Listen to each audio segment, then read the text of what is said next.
लोगों के बीच में मैं फिर से मुखातिब हूँ और आजकल एक बरेली दंगा जो है और कानपुर में आइला मोहम्मद वाला वाक़या सभी को आप लोगों को पता है, और इसी तरीके से दिल्ली में भी जगह जगह ये आइला मोहम्मद वाला जो है चल रहा है। हम सब भी आप सल्लल्लाहु अलैहि वसल्लम को, मोहम्मद सल्लल्लाहु अलैहि वसल्लम को बहुत ही प्यार करने वाले लोग हैं।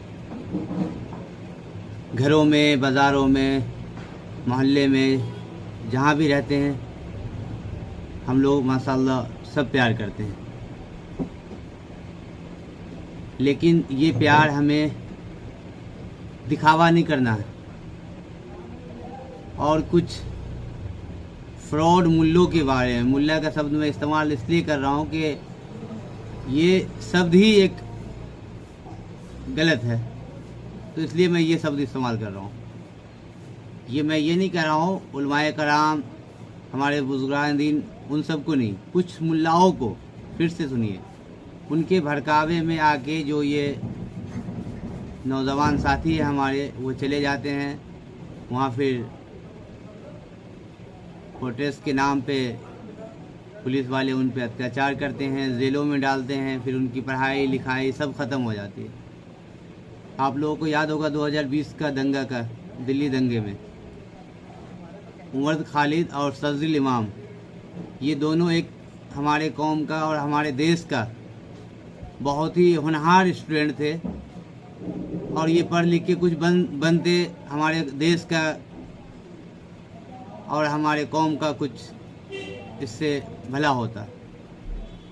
लेकिन ये छोटी सी चीज़ों में आज ये फंस गए, और इसका कोई भी ना तो इनके बारे में सोच रहे हैं और ना कोई भी हमारे जो ये कटमुल्लाओं का जो जिनके तोत भर गए खा खा के, कभी वक्त के नाम पे, कभी कुछ के नाम पे, सब अपने कब्जे कर कर के बैठ रहे हैं। इनके बच्चे पढ़ रहे हैं, लिख रहे हैं, मौज से खा रहे हैं, कोई इनके पीछे जाने वाला नहीं है। तो इसी तरीके से हमारे साथ, आपके साथ भी होगा।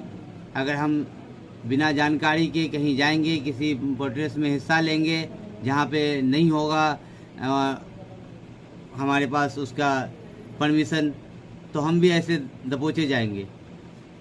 तो हम नौजवान साथियों से कहते हैं कि आप पढ़िए लिखिए, खूब अच्छे से जानकारी कीजिए और डॉक्टर बनिए, वकील बनिए, इंजीनियर बनिए, ख़ास करके वकील बनिए, और कानून की जानकारी के तहत हम आइला मोहम्मद बोलेंगे या कुछ भी बोलेंगे, जो भी हमारा दिल चाहेगा हम कानूनी तरीके से बोल सकते हैं। और उसका जहाँ भी हमको प्रोटेस्ट करना होगा, चाहे थाने के पास हो या कोर्ट के पास हो या संसद भवन के साथ हो, अगर हम उसका पूरा परमिशन लेके करेंगे तो हमें कोई कुछ नहीं कह सकता। अदरवाइज आप तो देखे हैं कि हमारे एक प्रदेश, उत्तर प्रदेश को एक प्रदेश नहीं कह सकते, एक राज्य, एक देश है वो। 22 करोड़ आबादी की एक मुख्यमंत्री का भाषा गुंडाओं वाला निकलता है कि तुम आओगे तो ऐसे पीटे जाओगे, ऐसे मारे जाओगे।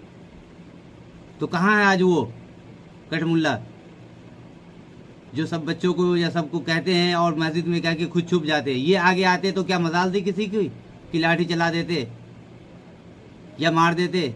ये खुद तो पीछे हो जाते हैं, बच्चों को आगे कर देते हैं। भाई आप आगे आओ ना। क्या हमारे देश में ऐसे ही हुआ था? हमारे देश के क्रांतिकारी देश की आज़ादी के लिए ऐसे ही पीछे हट गए थे क्या, और बच्चों को आगे किया था? सबसे पहले वो आगे आए और उन्होंने अपनी शहादत दी या अपनी ताकत दिखाए, तब जाके हमें आज़ादी मिली। तो अगर हमें किसी चीज़ से दिक्कत है, कोई अगर गलत बोला है या हमें कहीं आइला मोहम्मद कहने पे कहीं जेल में डाला गया है, तो कानून का जो तरीका है, जिस तरीके से हम उस पर FIR करवा सकते हैं, उसके लिए केस लड़ सकते हैं अच्छे वकील से मिलके, इस तरह से करेंगे। आपको याद होगा कोरोना काल में मौलाना साद साहब के ऊपर तरह तरह के आज तक वाले, मीडिया वाले, मैं आज तक का नाम खास करके ये इसलिए कह रहा हूँ कि मैंने वो डिबेट देखा है, वो डिबेट कई बार देखा है, जिसमें हमारे मौलाना साद साहब के ऊपर, मरकज़ के जो अमीर है मौलाना साद साहब के ऊपर तरह तरह की गाली और तरह तरह के जुमले इस्तेमाल करते थे। लेकिन आपने कभी किसी को नहीं कहा कि प्रोटेस्ट करो या कुछ करो, शांति से उसका कोर्ट के जरिए से उस पर केस हुआ और सारी चैनलों ने खुल के आके सबको माफ़ी मांगना पड़ा और ये केस जीते। और ऐसी थूथू हुई कि आज तक किसी भी चैनल पे मौलाना साद साहब के लिए एक जुमला नहीं निकला। तो इस तरह से करे, अगर कोई तंजीम हमें आगे बढ़ाता है तो हम उससे ये बोले कि भाई आप आगे चलो, हमारे साथ चलो, हमारे साथ अगर आप रहोगे तो कुछ नहीं होगा।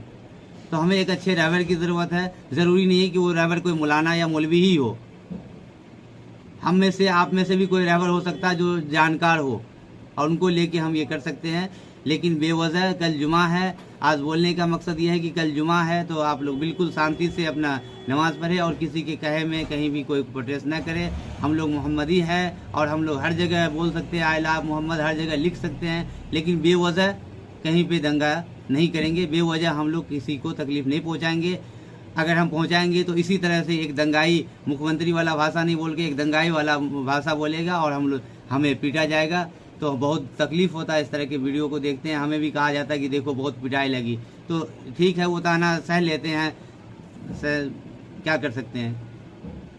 बार क्या किसी पे तंज कसने की ज़रूरत नहीं है। अगर हम मौका नहीं देंगे तो कोई भी कुछ नहीं कर सकता है। बस हम लोग जो है कानून तरीके से सब करेंगे इंशाअल्लाह।